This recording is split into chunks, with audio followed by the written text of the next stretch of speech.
ಕೇವಲ ನಟರು ಮಾತ್ರ ಅಲ್ಲ, ನಿರ್ಮಾಪಕ ರಾಕ್ಲೈನ್ ವೆಂಕಟೇಶ್ ಅವರ ಮನೆ ಮೇಲೂ ಕೂಡ ದಾಳಿ ಆಗಿರೋದ್ರ ಬಗ್ಗೆ ನೋಡ್ತಾ ಇದ್ರೆ, ರಾಕ್ಲೈನ್ ಮನೆಗೆ ಆಗಮಿಸಿದ್ದಾರೆ ಚಿನ್ನ ಪರಿಶೋಧಕರು. ಇಬ್ಬರು ಚಿನ್ನ ಪರಿಶೋಧಕರಿಂದ ಚಿನ್ನ ಮೌಲ್ಯಮಾಪನವನ್ನ ಮಾಡಲಾಗ್ತಾ ಇದೆ. ಎಷ್ಟಿದೆ ಚಿನ್ನ, ಎಲ್ಲಿಂದ ತರಲಾಗಿತ್ತು, ಇದೆಲ್ಲದರ ಬಗ್ಗೆ ಕೂಡ ಮಾಹಿತಿಯನ್ನ ಕಲೆ ಹಾಕ್ತಿದ್ದಾರೆ. ಇನ್ನ ಇದೆಲ್ಲದರ ಬಗ್ಗೆ ಸಂಪೂರ್ಣವಾದಂತ ಮಾಹಿತಿಯನ್ನ ನೀಡ್ತಾರೆ. ರಾಕ್ಲೈನ್ ವೆಂಕಟೇಶ್ ಅವರ ನಿವಾಸದಿಂದ ನೇರ ಸಂಪರ್ಕದಲ್ಲಿ ಜಾಯ್ನ್ ಆಗ್ತಾ ಇದ್ದಾರೆ ನಮ್ಮ ಪ್ರತಿನಿಧಿ ಶಾಲಿನಿ ಈಶ್ವರ್. ಶಾಲಿನಿ, ಇಲ್ಲಿ ಪ್ರಮುಖವಾಗಿ ರಾಕ್ಲೈನ್ ವೆಂಕಟೇಶ್ ಅವರಿಗೆ ಸಂಬಂಧ ಪಡುವಂತ ಅಂದ್ರೆ ಅವರ ಒಡೆತನದ ಶಾಲೆ ಆಗಿರಬಹುದು, ಮತ್ತೊಂದು ಕಡೆ ಅವರ ಕೆಲವೊಂದು ಅಕೌಂಟ್ ಗಳನ್ನ ಕೂಡ ಸೀಸ್ ಮಾಡಲಾಗಿದೆ ಅಂತ ಹೇಳಲಾಗ್ತಾ ಇದೆ. ಏನೆಲ್ಲ ಅಪ್ಡೇಟ್ಸ್ ಲಭ್ಯವಾಗ್ತಾ ಇದೆ ಈ ಒಂದು ವಿಚಾರಕ್ಕೆ ಸಂಬಂಧಪಟ್ಟಂತೆ?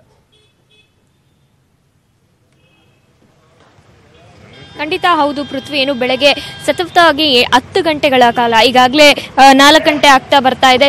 ಸುಮಾರು 10 ಗಂಟೆಗಳ ಕಾಲ ಸತತವಾಗಿ IT ಅಧಿಕಾರಿಗಳು ರಾಕ್ಲೈನ್ ವೆಂಕಟೇಶ್ ಅವರ ಮನೆಯಲ್ಲಿ ದಾಖಲೆಗಳನ್ನು ಪರಿಶೀಲನೆ ಮಾಡ್ತಾ ಇದ್ದಾರೆ. ಇವರ ದಾಖಲೆಗಳ ಪರಿಶೀಲನೆಗೆ ರಾಕ್ಲೈನ್ ವೆಂಕಟೇಶ್ ಅವರು ಸಂಪೂರ್ಣ ಸಹಕಾರವನ್ನು ಕೂಡ ನೀಡ್ತಾ ಇದ್ದಾರೆ ಅಂತ ಹೇಳ್ಬೋದು. ಬರೀ ಇದಿಷ್ಟೇ ಅಲ್ಲ, ರಾಕ್ಲೈನ್ ವೆಂಕಟೇಶ್ ಅವರ ಶಾಲೆ ಏನಿದೆ ಅಲ್ಲಿ ಕೂಡ IT ರೈಡ್ ನಡೆದಿದೆ.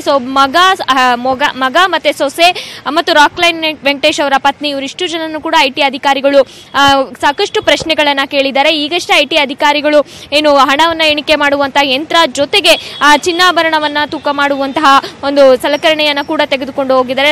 ಎಷ್ಟು ಹಣ ಇದೆ ಮನೆಯಲ್ಲಿ ಅನ್ನೋದು ಒಂದು ರೀತಿ ಅಂದ್ರೆ ದೊಡ್ಡ ಮಟ್ಟದಲ್ಲಿ ಹಣ ಸಿಕ್ಕಿರುವಂತಹ ಸಾಧ್ಯತೆ ಇದೆ. ಈ ಕಾರಣಕ್ಕಾಗಿ ಅವರು ಹಣ ಎಣಿಕೆ ಮಾಡುವಂತಹ ಯಂತ್ರವನ್ನ ಈಗಷ್ಟೇ ಮನೆಯೊಳಗೆ ತೆಗೆದುಕೊಂಡು ಹೋಗಿದ್ದಾರೆ.